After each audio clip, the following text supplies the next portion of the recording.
Okay, अगर हम बात करें अपने सिलेबस पार्ट के अकॉर्डिंग,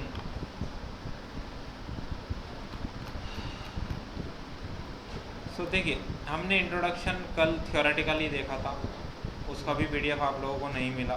ठीक है, एक ग्रुप क्रिएट हो गया आप लोगों को व्हाट्सएप के लिए, नंबर आप लोगों ने जो फॉर्म पे लिखे हैं आप लोगों के व्हाट्सएप पर हैं। ठीक है, तो आप लोगों का एक हम बैच का ग्रुप बना देंगे अलग से, जिससे सारी चीज़ें शेयरेबल आसान हो जाए। अभी उसके बाद हमने प्राइमवेरा का इंट्रोडक्शन देखा, इसके रिलेटेड कुछ सेटिंग्स की, OBS को सेटअप किया, EPS को सेटअप किया, तो ये हमारा कंप्लीट सेटअप रेडी हो गया। इस सेटअप के रेडी होने के बाद अब बात करते हैं प्रोजेक्ट्स के बारे में। मतलब कोई न्यू प्रोजेक्ट बनाना है तो हमारे पास शॉर्टकट हो जाएगा Ctrl+N। किसके लिए? न्यू प्रोजेक्ट बनाने के लिए। इससे पहले आप ये भी देख सकते हैं कि अगर कोई प्रोजेक्ट पहले से वहाँ है, आपको ओपन करना है तो Ctrl+O शॉर्टकट होता है। क्या करने के लिए? ओपन करने के लिए प्रोजेक्ट। जैसे फॉर एग्ज़ाम्पल यहाँ चलते हैं, Ctrl+O प्रेस करते हैं, पूरी लिस्ट खुल गई। प्रोजेक्ट की पहचान क्या है? वहाँ फोल्डर का आइकन होगा, पिरामिड EPS होता है, इसलिए मैंने बोला था आइकन से पहचान कर लेना। तो प्रोजेक्ट कौन से हैं? जहाँ फोल्डर आइकन दिखेगा, किसी भी प्रोजेक्ट को जाके सेलेक्ट करिए, ओपन पे क्लिक कर दीजिए, प्रोजेक्ट ओपन हो जाएगा। प्रोजेक्ट ओपन होते ही हो सकता है वो किसी दूसरे पेज पर ले जाए आपको, लेकिन आपको टाइटल बार पे फिलहाल नज़र डालना है। टाइटल बार ने बता दिया है कि ये एक्टिविटी की आईडी, ये प्रोजेक्ट की आईडी है, ये नाम है, ये प्रोजेक्ट ओपन है, तो आराम से ओपन हो जाएगा। अब सेकंड क्वेश्चन ये भी हो सकता है, क्या हम एक से ज़्यादा प्रोजेक्ट ओपन कर सकते हैं? बिल्कुल कर सकते हैं। सेलेक्ट करिए जितने भी प्रोजेक्ट ओपन करने हैं, बट सिलेक्शन होगा कंट्रोल के साथ, क्योंकि एक से ज़्यादा सिलेक्शन कर रहे हो। मल्टीपल सिलेक्शन कंट्रोल के साथ होगा। आप सेलेक्ट करिए मल्टीपल प्रोजेक्ट्स को, ओपन पे क्लिक कर दीजिए, वो 1 बाय 1 सबको ओपन कर देगा। आप ऊपर देखो, पहला प्रोजेक्ट, दूसरा प्रोजेक्ट, तीसरा प्रोजेक्ट। पता कैसे चलेगा? नीचे आप इन्हें मिनिमाइज़ करेंगे, पहला यहाँ है, दूसरा यहाँ है, तीसरा यहाँ है। ठीक है, यहाँ से इन्हें मिनिमाइज़ या मैक्सिमाइज़ किया जा सकता है। अब बात करते हैं कि अगर प्रोजेक्ट पहले से ओपन है और मुझे प्रोजेक्ट्स को क्लोज़ करना है, इसके लिए शॉर्टकट थोड़ा सा अलग होता है। Ctrl+W ये होता है प्रोजेक्ट्स को क्लोज़ करने के लिए। तो जैसे आप प्राइमवेरा पर जा रहे हैं, यहाँ करंटली 3 प्रोजेक्ट ओपन हैं, आपको क्लोज़ करना है तो तीनों ही क्लोज़ होंगे एक साथ। ऑप्शन नहीं मिलेगा कि सर मुझे इन तीनों में से कोई एक क्लोज़ करना है, ऐसा नहीं है। आप कंट्रोल के साथ W प्रेस करिए, ये पूछ रहा है are you sure you want to close? Yes.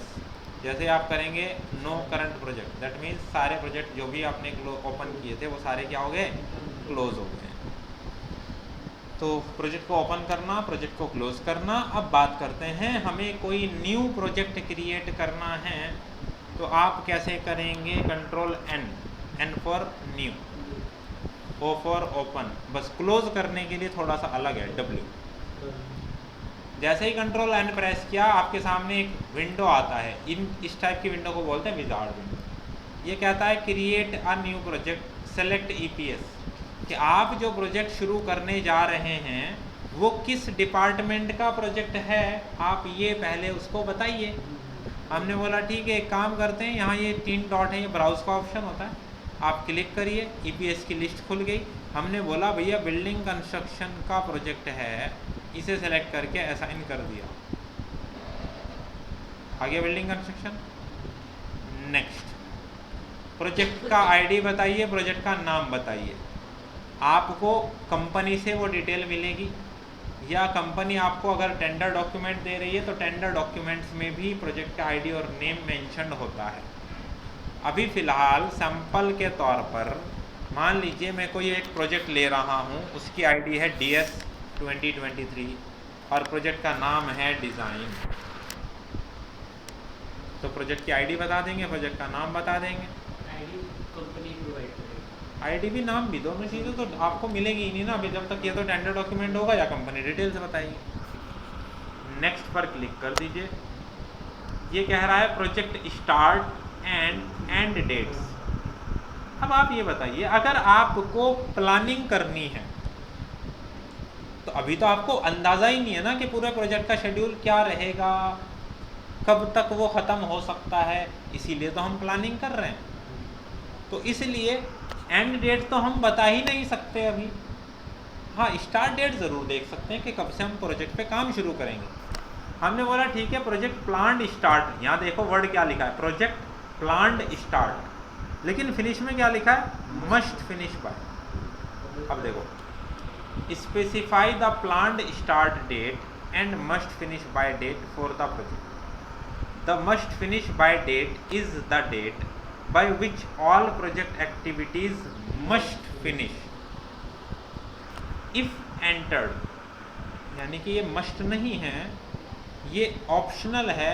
अगर आपने must finish by date mention किया तो it is used as project late finish date by the project scheduler.